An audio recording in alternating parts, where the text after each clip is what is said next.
Me gustaría que oráramos para introducir este tiempo al Señor. Gracias, Señor, te damos por esta oportunidad que tú nos das. Te alabamos y te bendecimos, Señor, y gracias por el privilegio que nos das al tener la gracia, Señor, de hablar tu palabra. Y oramos, Señor, para que tú no nos mires conforme a nosotros mismos, sino conforme a Cristo, y que tú nos puedas hablar por tu Espíritu Santo, Señor, y que nosotros podamos entender tu palabra y la podamos aplicar a nuestras vidas, Señor. Y que tú seas exaltado, Señor, este es nuestro propósito, que nosotros podamos ver que solamente en ti hay esperanza, que solamente en ti podemos refugiarnos. Tú eres nuestro amparo, Señor, nuestro pronto auxilio en las tribulaciones. Gracias, Padre, porque tu gloria tú no la negocias con nadie, no la compartes con nadie, es tuya. Y te pedimos, Señor, que tú nos hagas ver esto por medio de las Escrituras también, Padre, para que nosotros procuremos las cosas que tú quieres que hagamos. Te lo pedimos, Señor, en el nombre de Jesús. Amén. Hermanos, la palabra de Dios nos habla en Segunda de Reyes, capítulo número 19, 18, 19, de una historia muy fascinante con relación a Israel, Judá específicamente, y el rey, ¿verdad? El rey en esta ocasión, Ezequías. Y podemos aprender en estos textos algunas verdades que son muy tremendas para nosotros, para nuestra vida personal. A mediados de septiembre del año 1994,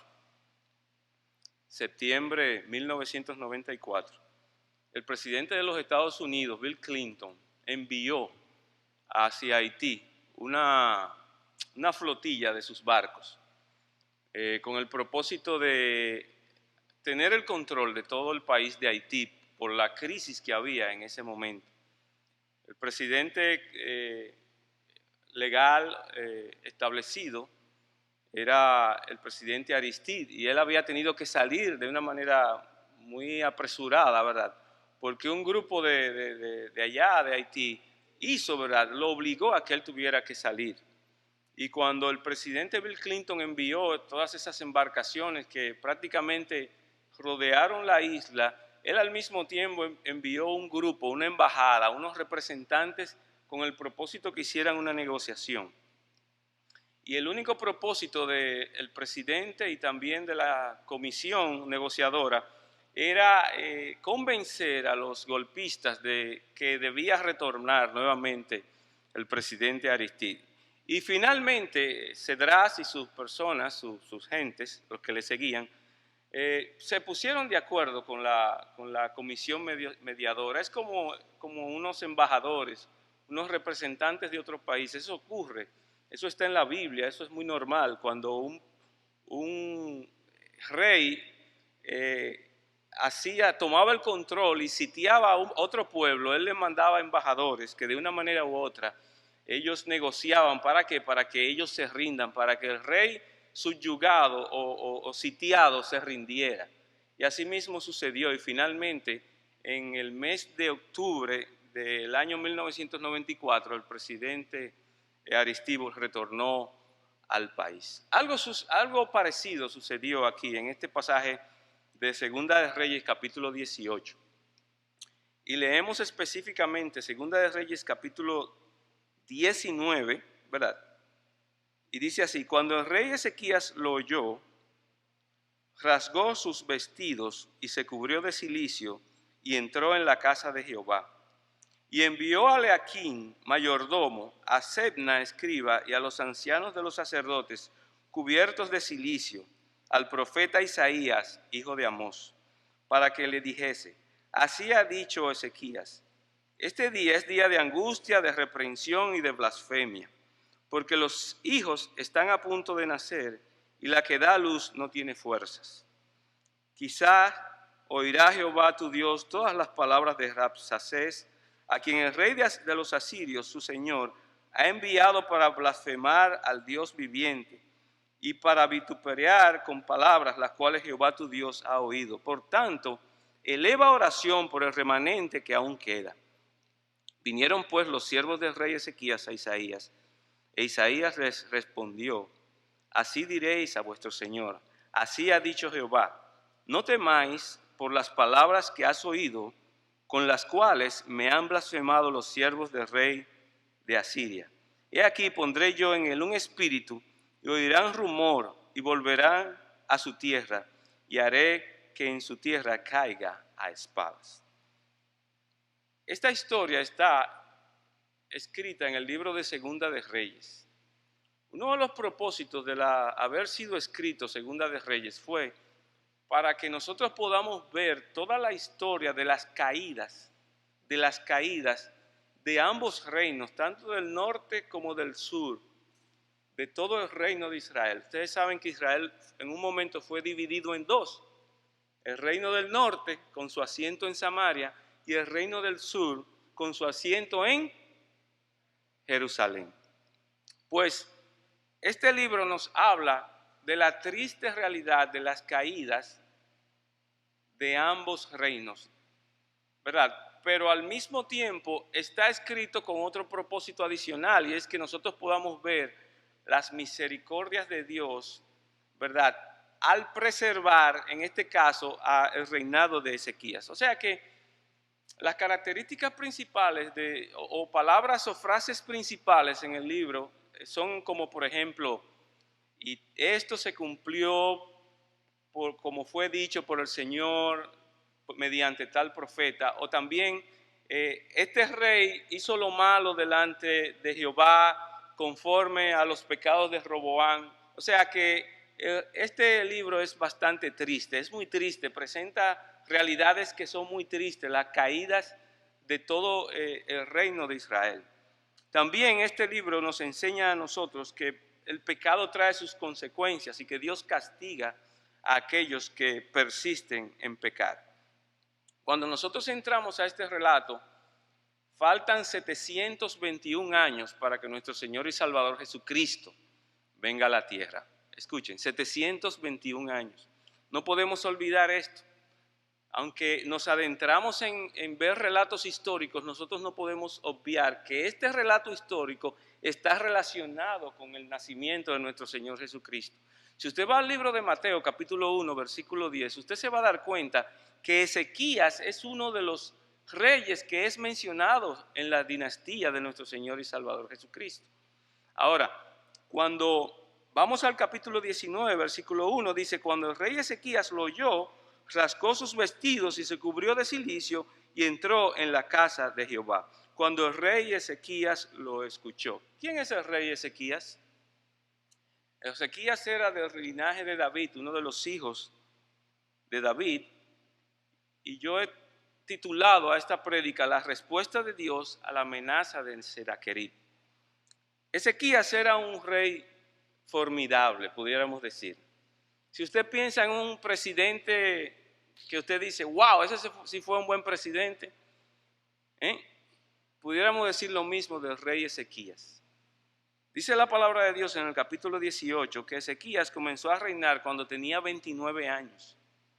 Él era hijo de Acaz, un rey malo, malvado, que no hizo lo recto delante de Dios. Sin embargo, su hijo Ezequías, dice la palabra de Dios que cuando él comenzó a reinar, él buscó las cosas de Dios y él hizo lo recto delante de los ojos de Jehová. Mira el capítulo 18, versículo 3. No solamente que hizo lo recto ante los ojos de Jehová, sino que lo hizo conforme a todas las cosas que hizo su abuelo, su tatarabuelo, su antepasado David. David tenía la particularidad de que él era relacionado con todos aquellos reyes que hacían lo bueno delante de Jehová. Miren lo que hizo Ezequías. Fue un rey formidable, maravilloso, de los que uno quisiera que reinara en nuestros tiempos. Versículo 4. Primero él quitó los lugares altos. ¿Qué eran los lugares altos? Eran lugares como lomas, ¿verdad?, las alturas de las montañas, en donde el pueblo de Judá, oigan, el pueblo de Judá, llevándose de lo mismo que hizo el reino del norte, ellos comenzaron a adorar dioses extraños ahí en esos lugares. Ellos prendían inciensos, ellos hacían mucha idolatría. Pues dice el texto que él quitó los lugares altos y dice que quebró las imágenes y cortó los símbolos de acera. Ese era el rey formidable que nosotros estamos viendo. También dice que hizo pedazos, sigo en el versículo 4, hizo pedazos la serpiente de bronce que había hecho Moisés. Aquella serpiente que hizo Moisés cuando el pueblo era picado por la serpiente, ¿se recuerdan? Que estaban en el desierto. Esa misma estatua de bronce, o más bien esa misma serpiente de bronce, el pueblo de Judá llegó a idolatrarla, llegó a adorarla. Y en una ocasión yo recuerdo que les expliqué sobre esto, que a veces Dios nos da bendiciones a nosotros que se pueden convertir en ídolos. Y para Israel esta fue una bendición y un testimonio. Bueno, pues él quitó y él cortó esta imagen que representaba un ídolo para Israel. Pero también dice en el versículo 5 que en Jehová Dios puso su esperanza. ¿Ven por qué este rey era un rey formidable, ejemplar, digno de ser seguido? Él puso en Jehová su esperanza. Él no confiaba en sus fuerzas, él no confiaba en sus habilidades, él no confiaba en su sabiduría, él no confiaba en la multitud de los soldados que él tenía, nada de eso. Él puso su esperanza y su confianza en Jehová. Y miren lo que dice al final del versículo 15. Ni después ni antes de él hubo otro como él entre todos los reyes de Judá. Ni antes ni después. Refiriéndose al periodo entre David y él, no hubo nadie, ningún rey como él. Y después de él, dice aquí el texto que no hubo otro rey como él, aunque hay un parecido a un versículo cuando está hablando del rey Josías, que dice que también él fue un rey tan formidable que no hubo otro como él. Más adelante dice el versículo número 7, que Jehová estaba con él. Por eso decimos que era un Dios formidable. Jehová estaba con él, como José. Así como Dios estuvo con José, así también dice el texto que Jehová estaba con Ezequías. Este es el rey formidable que le ha correspondido gobernar al pueblo de Judá 721 años aproximadamente antes de la venida de nuestro Señor y Salvador Jesucristo. Bueno, como ustedes saben, en el capítulo 18, versículo 9, el rey Senaquerib, en el capítulo 18, versículo 13, el rey Senaquerib de Asiria vino y sitió a Israel, y al sitiarla tenía como propósito destruir también a Judá. ¿Por qué quería hacerlo? Bueno, ya él lo había hecho con Israel, con el reino del norte. Capítulo 18, 9. Ya él lo había hecho. Dios le había dado ese permiso, Dios le había dado esa potestad de tomar al reino del norte y destruirlo y llevarse los cautivos hacia Asiria. Ya él lo había hecho. Y él ahora, pensando que también Dios le había dado libertad o luz verde, también quiere hacer lo mismo con el reino del norte, pero no va a ser así. Dios tiene en su soberanía utilizar al rey de Babilonia, Nabucodonosor, para que destruya al reino del sur. Hermanos, son tiempos difíciles para Israel. Este es un libro difícil, o sea, es triste la historia que se está contando, porque en este libro se cuentan tanto la caída del reino del norte como del reino del sur. Y en este caso, Senaquerib, aunque Dios lo usó para destruir el reino del norte, ahora él cree, él pretende, él ha pensado que también Dios lo va a utilizar para destruir el reino del sur, pero no es así. Bueno, Senaquerib vino y sitió a Israel, ¿verdad?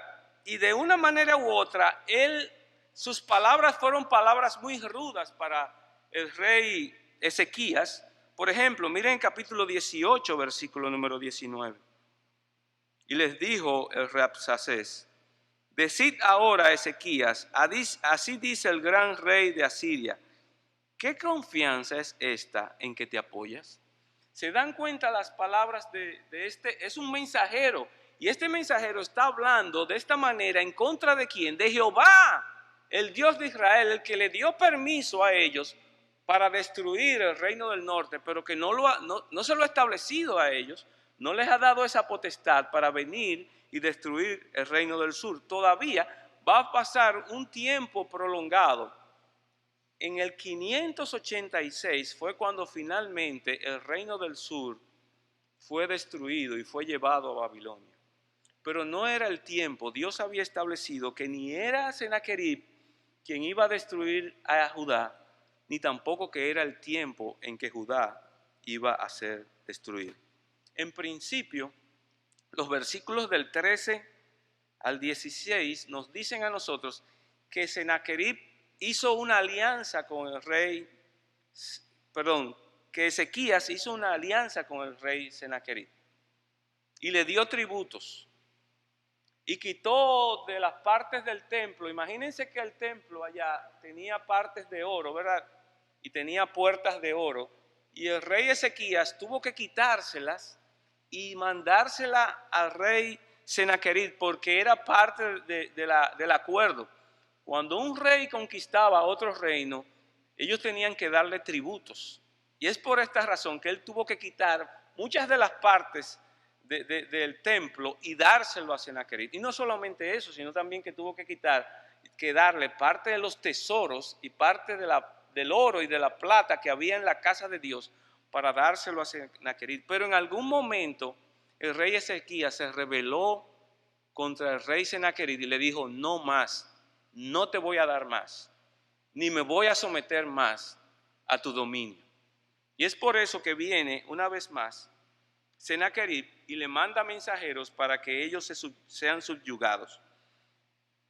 Después de él haber hablado todas las palabras en contra de Dios, en contra del rey, finalmente, capítulo 19, versículo 1, dice que cuando el rey Ezequías lo oyó, rasgó sus vestidos y se cubrió de cilicio y entró en la casa de Jehová. La reacción, en primer lugar, vemos la reacción de Ezequías. Ezequías, cuando escuchó el mensaje, ¿verdad?, de parte de Sennacherib, él lo primero que hizo fue rasgar sus vestiduras. En una ocasión aquí había una obra de teatro y nuestro productor y director, el hermano Ángel Reyes, me dijo a mí que yo tenía que romper las vestiduras en señal de duelo. La primera vez que yo lo hice, no se rompió. Parece que yo necesitaba alguna vestimenta que estuviera un poco vieja para que finalmente se rompiera. Eso era en los ensayos de la obra de teatro. Y cuando yo hice, ¿verdad?, el ademán,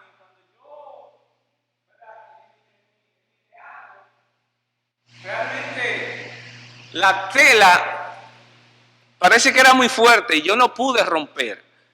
Claro, en el día de la obra sí lo pude hacer, ¿verdad? Buscamos ¿verdad?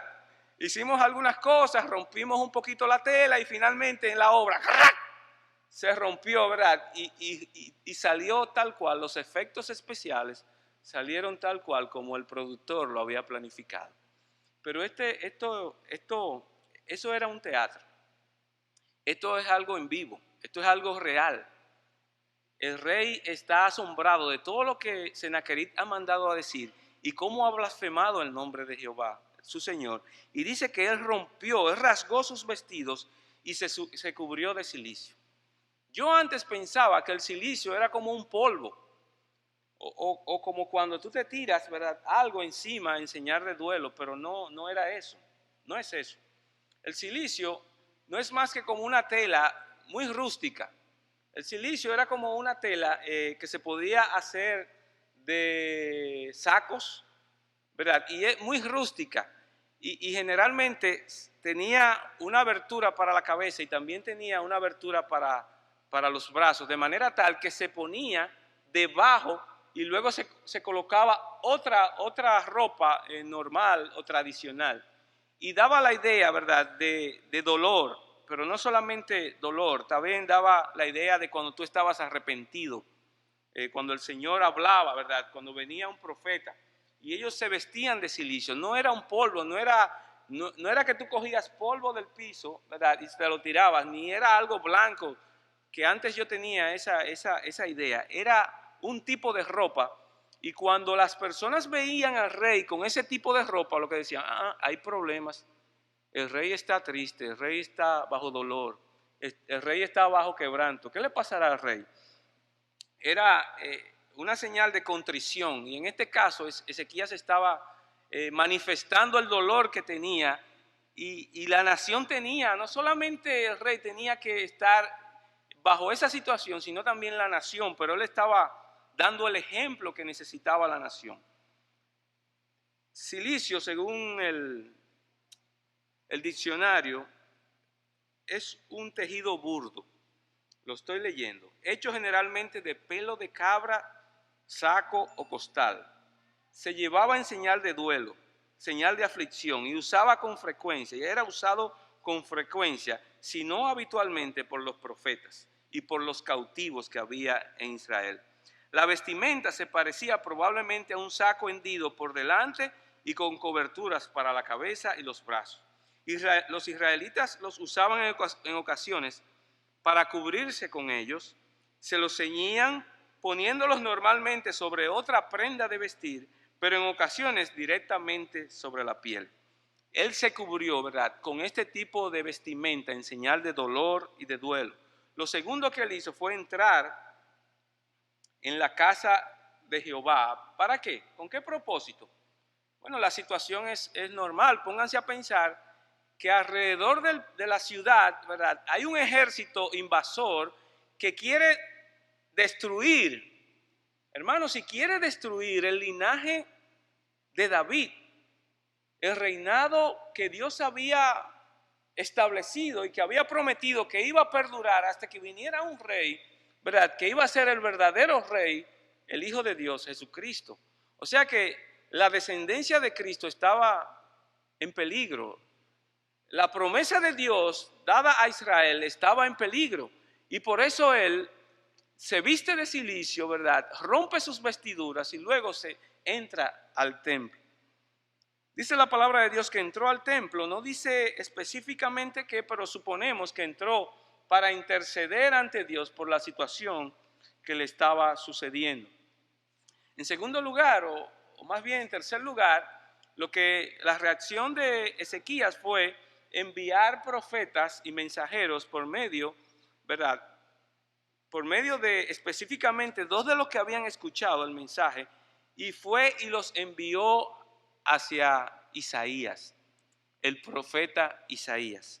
Los envió con un recado y les dice, capítulo número 19:3, díganle a Isaías lo siguiente: así dice el rey Ezequías, este día es día de angustia, de reprensión y de blasfemia, porque los hijos están a punto de nacer y la que da a luz no tiene fuerzas. Cuando mi primer hijo nació, mi esposa y yo pensábamos que iba a nacer natural, pero al final no fue así. Y de hecho ya la doctora estaba como diciendo que posiblemente iba a tener que ser cesárea. Y al principio nosotros estábamos muy animados y muy entusiasmados en que mi esposa tuviera sus hijos de manera natural. Ustedes saben que cuando una mujer, yo iba a decir yo, ustedes saben que cuando una mujer da a sus hijos de manera natural, los médicos no solamente la preparan físicamente con algunas estimulantes, sino que también ella tiene que hacer fuerzas. Cuando el médico dice, ahora, ella tiene que hacer muchas fuerzas. Ustedes saben, tiene que pujar, porque es natural para que pueda salir, ¿verdad? Imagínense esa cabecita, esa cabezota que a veces traen los niños. Tiene que salir, ¿verdad?, por el orificio natural que Dios le ha establecido. Y para que eso suceda de manera natural, la mujer tiene que pujar. Y ustedes saben lo que eso significa, el dolor. Yo no entré al parto de mis hijos. No tuve el valor. Pero ustedes saben lo que eso significa, el dolor. Los que han entrado saben muy bien la implicación, dolor, la sangre. Tiene que pujar porque finalmente el niño tiene que salir de manera natural. Y aquí, cuando él le manda a decir esto al profeta Isaías, se lo manda con una ilustración muy, muy práctica, como cuando una mujer va a dar a luz. Y dice, este es un día de angustia, de reprensión y de blasfemia, porque los hijos están a punto de nacer y la que da a luz no tiene fuerzas. Es decir, no es una mujer, es el rey. El rey está diciendo esta frase para dar la idea de que es un día de dolor y yo no tengo fuerzas. Por eso es que es tan maravilloso este hombre, este rey. Por eso es que es tan admirable, porque él no se apoyaba en él mismo. Él no consideraba que tenía la fuerza para irse enfrente de Sennacherib, sino que él se apoyaba en el Señor, en Jehová. Y por eso le manda a decir esto al profeta Isaías. Versículo 4. Quizás oirá Jehová tu Dios todas las palabras de Ransacés, a quien el rey de los sirios, su señor, ha enviado para blasfemar al Dios viviente y para vituperar con palabras, las cuales tu Dios ha oído. Por tanto, eleva oración por el remanente que aún queda. La estrategia del rey Ezequías, primero es que él pide al profeta Isaías que ore por ellos, por el remanente. ¿Cuál remanente? ¿De qué remanente está hablando? Bueno, recuérdense que el reino del norte ya había caído y ellos habían sido enviados a Siria y nunca más iban a volver nuevamente a su país. Pues ahora el remanente, ¿quién es? El reino del sur, formado ¿por quién? Por Judá y por la tribu de Benjamín. Ellos eran el remanente. En primer lugar, él le pide al profeta, por favor, ora por nosotros, por el remanente que aún queda. Y en segundo, y la motivación para esta oración es doble.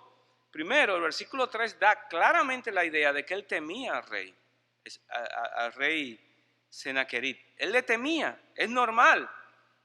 Es parte de nuestra naturaleza que cuando nosotros vemos el peligro, ¿qué hacemos?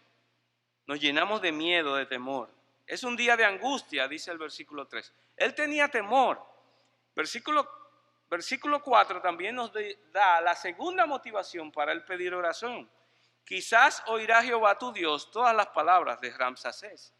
En pocas palabras, él se está apoyando en Jehová. ¿Pero en qué? En la soberanía de Dios. A veces nosotros sabemos que estamos bajo peligro, pero nosotros clamamos a la soberanía de Dios y decimos, quizás el Señor escuche mi clamor y oiga mi ruego y atienda a la prueba, a la situación por la cual estoy pasando. Entonces, él pide oración al profeta, pero él lo apoya en dos motivaciones. Primero, porque él temía grandemente al enemigo y en segundo lugar, porque él tenía su esperanza en Dios. ¿Cuál es la respuesta de Dios? ¿Cuál es la respuesta de Dios a las amenazas de Sennacherib? ¿Cuál fue la respuesta de Dios a la oración de Sedequías?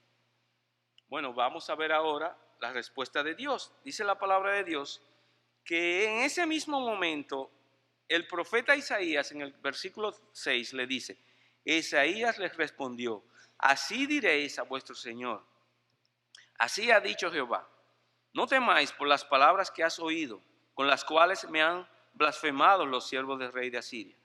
He aquí, pondré yo en él un espíritu y oirán rumor, y volverá a su tierra, y haré que en su tierra caiga a espada. Lo primero que Isaías le dice, mira, tengo palabras de Dios para ti. Qué bueno es cuando nosotros tenemos palabras de Dios. Qué bueno es cuando los siervos del rey, el mismo rey, pueden escuchar palabras de Dios. Miren, hermanos, lo más importante para nuestros oídos no es la música, sino la palabra de Dios. Y hoy en día nuestros oídos a veces están más conectados con los auriculares que tenemos aquí para escuchar música, y a veces es música mundana. Pero lo que más desesperadamente necesitan nuestros oídos escuchar, ¿saben lo que es? Es la palabra de Dios. E Isaías le dijo, así diréis a vuestro Señor, así ha dicho Jehová. Y cuando Dios ha hablado, nosotros debemos ¿qué? Escuchar atentamente. No temas por las palabras que has oído. Ese es lo primero que le dice el profeta. No temas. No tienes por qué temer. Aunque es natural que nosotros reaccionemos de esa manera, pero no tenemos por qué temer. Si Jehová es tu esperanza, no tiene que ser, ¿verdad?, que nosotros nos temamos. Pero está bien, no hay problema. Si hay temor en nuestro corazón, la palabra de Dios nos dice, no temas. Entonces nosotros debemos repetirnos esas cosas, esas palabras de Dios, una y otra vez y predicarnos a nosotros mismos. No temas, Ariel. No temas, Jenny. No temas, Ana. No temas, Raúl. No temas, Manuel. No temas, Deniger. No temamos. ¿Por qué? Porque nuestra esperanza es Jehová. Y aunque los hombres quisieran atemorizarnos, pero nuestro Dios es un Dios grande que cuida su gloria y cuida a su pueblo. Por lo tanto, no temas. No temas por las palabras que has oído, con las cuales me han blasfemado los siervos del rey de Asiria.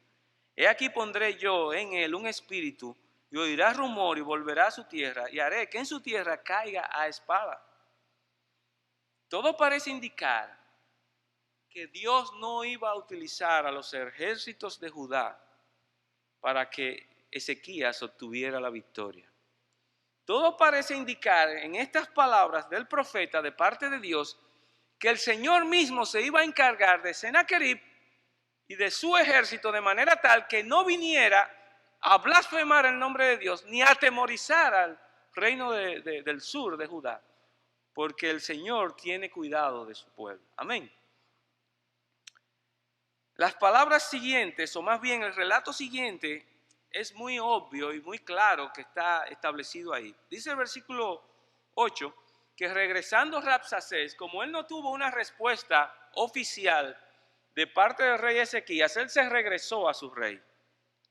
Y cuando él regresó a donde su rey, ahí fue que él se dio cuenta que su rey estaba combatiendo, según el versículo número 8, contra Libna.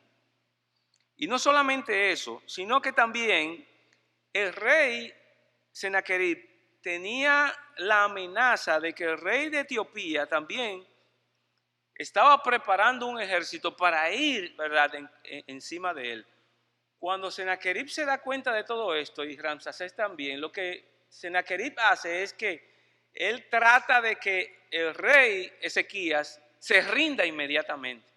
Y entonces le manda nuevamente otra embajada para que la rendición sea inmediata. ¿Por qué? Porque él tiene cuidado de que si él pasa mucho tiempo, si él tiene que esperar mucho tiempo, entonces él podría perder la guerra con el rey de Libna, o quizás el rey de Etiopía le pudiera hacer la guerra y también destruirlo. Y es ahí donde él le manda a decir al rey Ezequías con una embajada palabras todavía mucho más fuertes. En primer lugar, miren lo que él les dice. En primer lugar, dice: no te engañe tu Dios en quien tú confías. Eso está capítulo 19, versículo 10. Así diréis a Ezequías, rey de Judá: no te engañe tu Dios en quien tú confías, para decir, Jerusalén no será entregada en mano del rey de Asiria. ¿Ven las palabras de arrogancia que tiene este rey contra el pueblo de Dios? Y luego él va a basar, ¿verdad?, sus amenazas en algunas cosas que son producto de su propia, ¿verdad?, orgullo, de su propia arrogancia. Miren lo que dice en el versículo 11. Él se apoya en que él ha conquistado todos los países habidos y por haber en toda la Mesopotamia. Versículo número 11. He aquí, tú has oído lo que han hecho los reyes de Asiria a todas las tierras, destruyéndolas, y escaparás tú. O sea, él se apoya primero en las conquistas que todos los reyes de Asiria y él mismo han tenido en el pasado. En segundo lugar, versículo 12, él se apoya para decir esta blasfemia contra Ezequías y contra Dios, diciendo que de los dioses sobre los que había él prevalecido, que pertenecen a otros pueblos. Versículo número 12. ¿Acaso libraron sus dioses a las naciones que mis padres destruyeron? Esto es Gozán, Harán, Resec y los hijos de Edén que estaban en Telasar. Todos esos pueblos son pueblos que estaban en la Mesopotamia, entre el Tigris y el Éufrates, y que de una manera u otra todos los antiguos reyes también los habían conquistado. Entonces, él se basa y se apoya para hablar y blasfemar contra Jehová, primero por los países que habían conquistado, y segundo porque los dioses de esos pueblos no habían podido hacerle frente a él y a ellos y a su ejército. También él se apoya en los reyes que él mismo había vencido, versículo número 13. ¿Dónde está el rey de Hamat, el rey de Arfat y el rey de la ciudad de Sefarbaín y de Ena y de Iva? Las ciudades mencionadas son ciudades que ya él había conquistado. Eran ciudades que los sirios la habían tenido como un trofeo porque ellos habían prevalecido contra ellas. Y él se apoya en todas estas cosas. ¿Para qué? Para atemorizar al rey Ezequías y para que él finalmente se rinda. Se tiene a sí mismo como el mayor conquistador en el mundo entero, ¿verdad? En el mundo conocido, él se tiene como el máximo conquistador en el mundo. Las respuestas de Ezequías, a estas amenazas del rey son muy evidentes y se encuentran a partir del versículo 15 hasta el versículo número 19. Ezequías entra a la casa de Dios. Sennacherib le había enviado cartas donde estaban todos estos mensajes y él lo que hace es que la despliega delante de Dios, ¿verdad? Como lo leemos en el versículo 15. Y oró Ezequías delante de Jehová, diciendo: Jehová, Dios de Israel, que moras entre los querubines, solo tú eres Dios de todos los reinos de la tierra. Tú hiciste el cielo y la tierra. Inclina, oh Jehová, tu oído y oye. Abre, oh Jehová, tus ojos y mira. Y oye las palabras de Sennacherib, que ha enviado a blasfemar al Dios viviente. Es verdad, oh Jehová, que los reyes de Asiria han destruido las naciones y sus tierras, y que echaron al fuego a sus dioses, por cuantos ellos no eran dioses, sino obras de manos de hombres, madera o piedra, y por eso los destruyeron. Ahora pues, oh Jehová, Dios nuestro, sálvanos, te ruego, de su mano, para que sepan todos los reinos de la tierra que solo tú, Jehová, eres Dios. O sea que la base para la petición de Ezequías es: Dios, sálvanos para que los pueblos conozcan y oigan que tú realmente eres Dios. Y no solamente Dios salvó a Ezequías, sino que también nos salvó a nosotros. Y lo hizo por medio de Jesucristo. Y si hay alguna persona que está escuchando este mensaje, por el medio que sea, debe entender que solamente por medio de Cristo usted puede ser salvo. Dios salva. Y así como salvó, ¿verdad?, a Ezequías de la invasión del enemigo, así también Dios nos puede salvar espiritualmente y personalmente por medio de nuestro Señor y Salvador Jesucristo. Dios salva, y eso es así, y tenemos que proclamarlo. Y Ezequías dice: Señor, hazlo, salva, ven en nuestra ayuda, salva. ¿Para qué? Para que los pueblos conozcan que tú eres el Dios, el único, y que tú eres el único que puede salvar. Versículo 20 nos habla entonces la respuesta de Dios a Ezequías por medio del profeta Isaías. Podemos resumirla de la siguiente manera.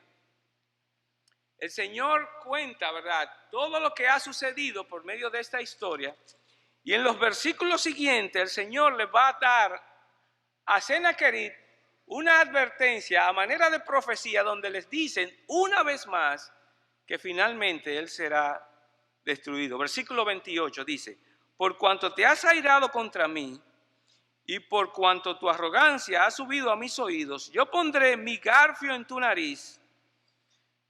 Es duro, es difícil cuando usted le ponen un garfio en su nariz. En mi tiempo había un personaje de los muñequitos que se llama Tórax. Tórax era como un pirata que tenía un garfio en su nariz, ¿verdad? Imagínense el garfio de Tórax, que se lo coloque en su nariz y lo apriete, ¿verdad?, hacia atrás. Parecería como la idea de un caballo, ¿verdad?, que usted quiere frenar de manera, que va de una manera impetuosa, usted quiere frenar. Los animales, como los caballos, se le pone un freno, ¿verdad?, aquí, que cuando usted lo jala hacia atrás, el caballo tiene que parar inmediatamente porque tiene un sistema, ¿verdad?, que funciona, que de una manera u otra le puya, ¿verdad?, y tiene que detenerse.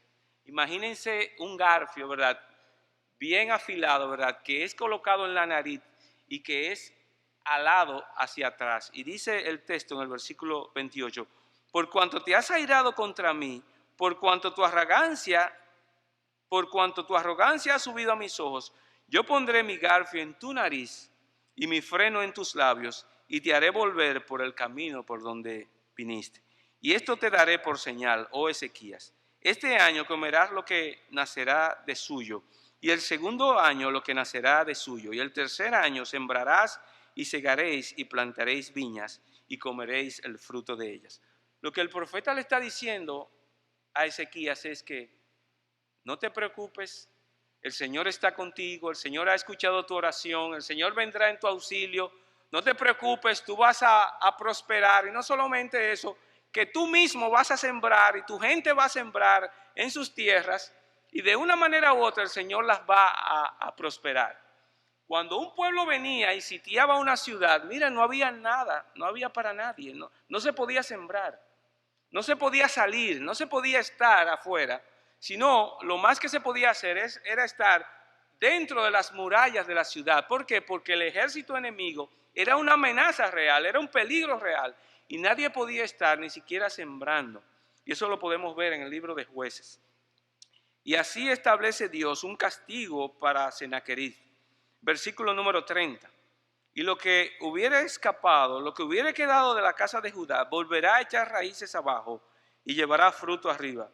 Porque saldrá de Jerusalén remanente y del monte de Sión los que se salven. El celo de Jehová de los ejércitos hará esto.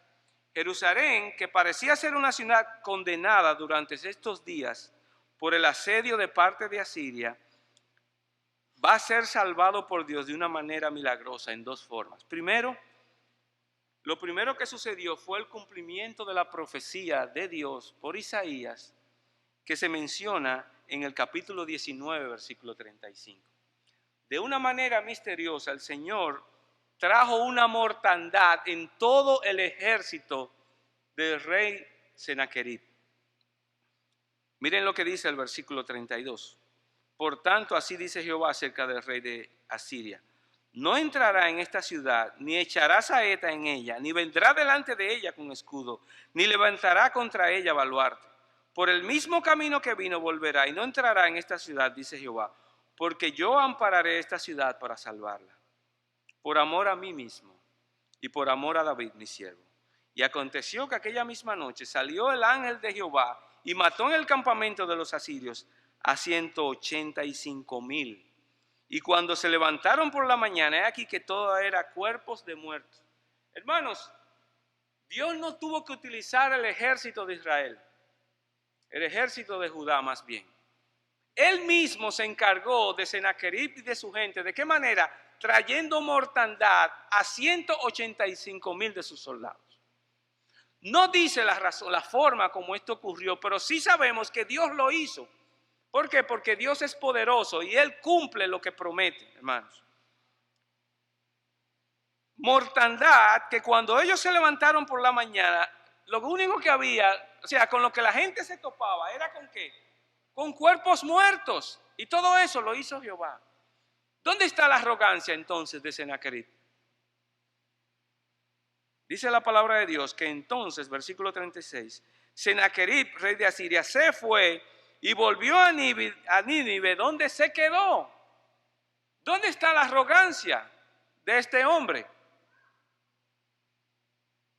Tan pronto él vio esta mortandad, él salió corriendo y se fue y se escondió en Nínive. Pero en segundo lugar, versículo 37, podemos ver que aconteció que mientras él adoraba en el templo de su Dios, llamado Nisrod, Adremalec y Cerecel, sus hijos, lo hirieron a espada y huyeron a tierra de Ararat, y reinó en su lugar Esarhadón, su hijo. Hermanos, qué triste. Este hombre blasfemo, ¿verdad?, muy orgulloso en sí mismo, confiando en sí mismo, finalmente murió en manos de sus hijos. Y yo, cuando estaba leyendo esto, me dije a mí mismo, qué legado, hermanos, qué legado está dejando este hombre. ¿Por qué razón sus hijos son los que lo matan?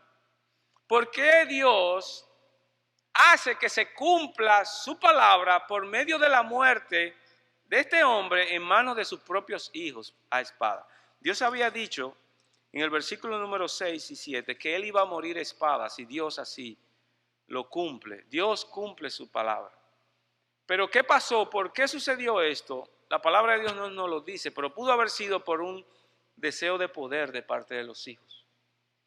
O posiblemente porque ellos no tenían buenas relaciones entre padre e hijo.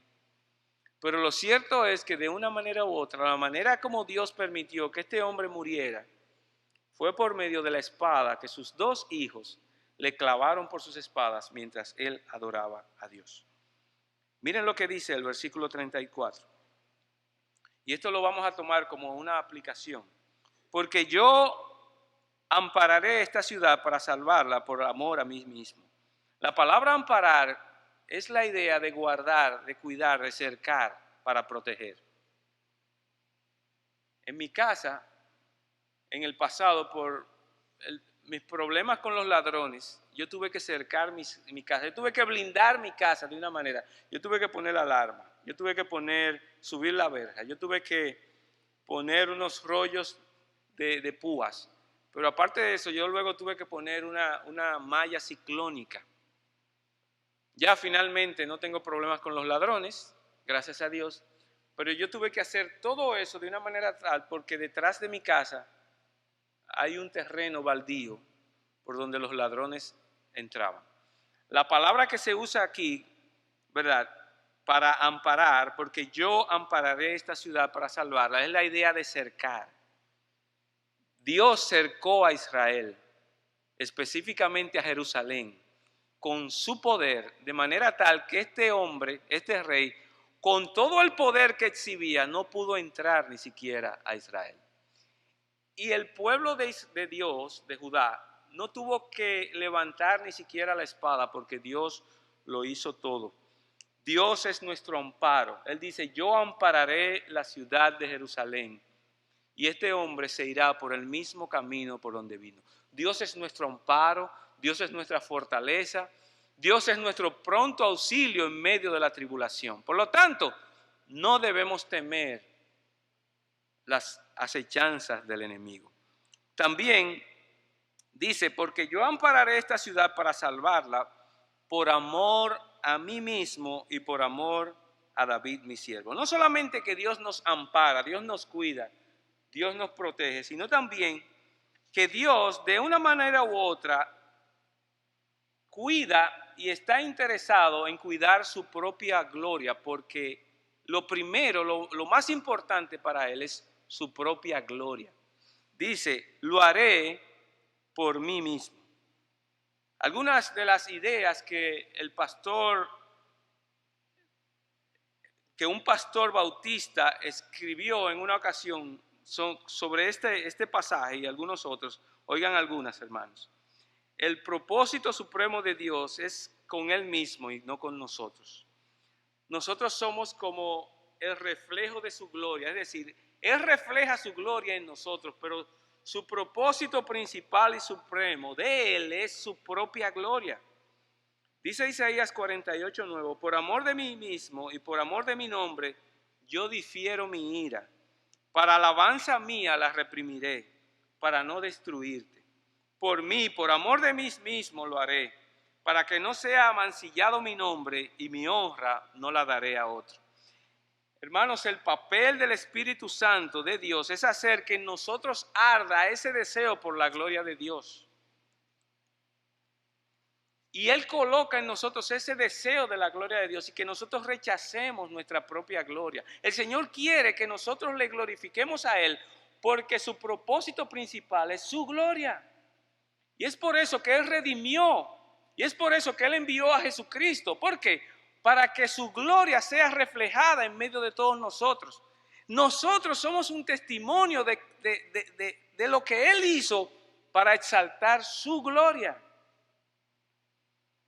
Cristo murió para glorificar al Padre y para reparar toda la difamación que habíamos traído a su honor.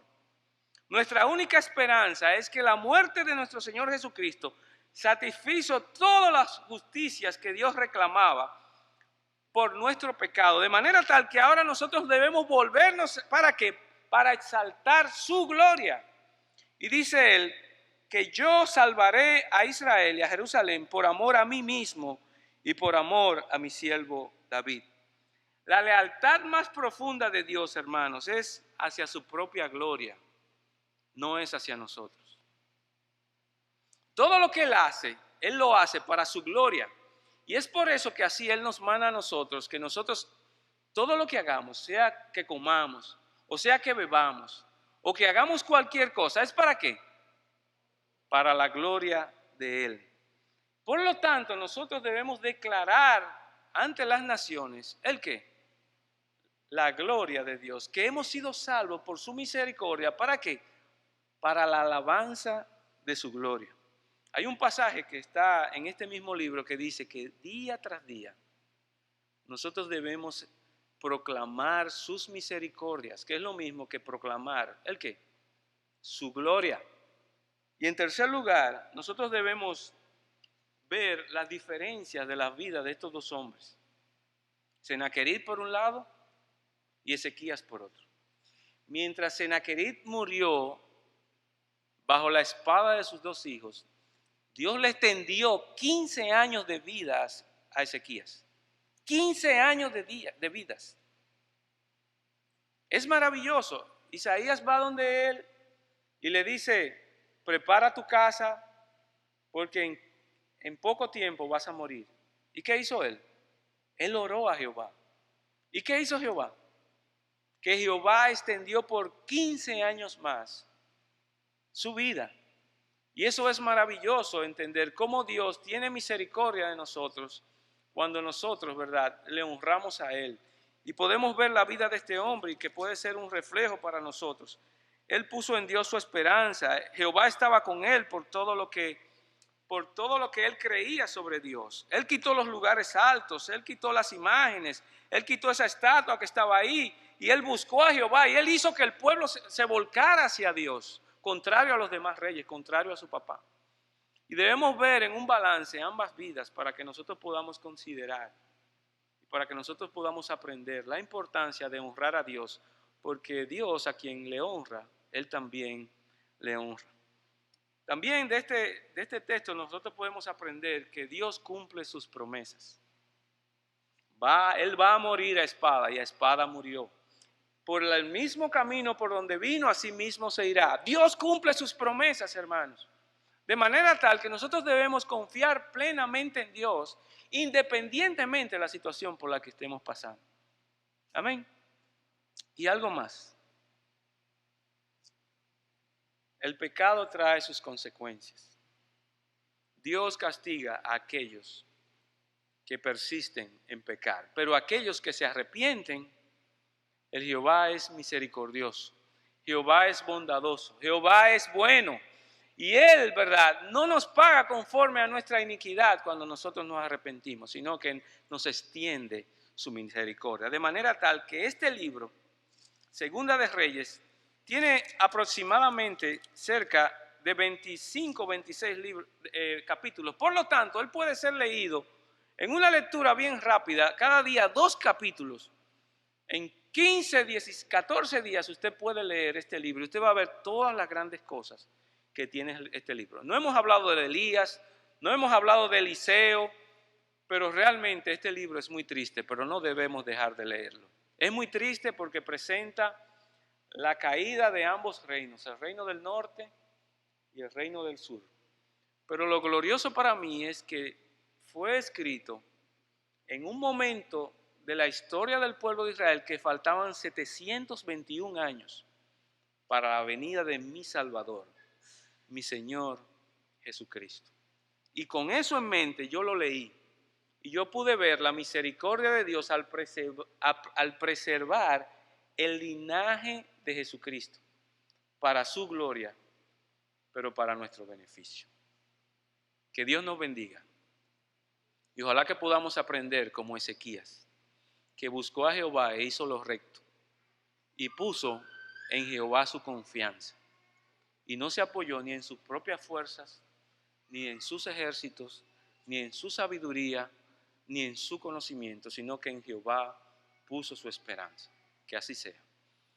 Te damos gracias, Señor, en esta noche por tu misericordia. Y gracias, Señor, por mostrarnos este texto. Tu gloria, Señor, que tú amas, que tú haces las cosas por amor a ti mismo. Y luego por amor a David, Señor. Y por cuanto tú prometiste a David preservar su dinastía hasta que viniera Jesucristo. Así tú fuiste fiel, Señor. Y yo sé, Señor, que tú eres fiel porque eso es parte de tu naturaleza. Y yo quiero pedirte, Señor, que tú tengas misericordia de nosotros y que seas propicio, Señor, a nuestra incredulidad y que nos des un corazón como el de Ezequías, Señor. Y que nosotros procuremos un corazón como el de Ezequías, Señor, buscando tu rostro cada día y tu palabra, Señor, y que nosotros podamos ser bendecidos mientras glorificamos tu nombre. Muchas gracias, Señor, en el nombre de Jesús.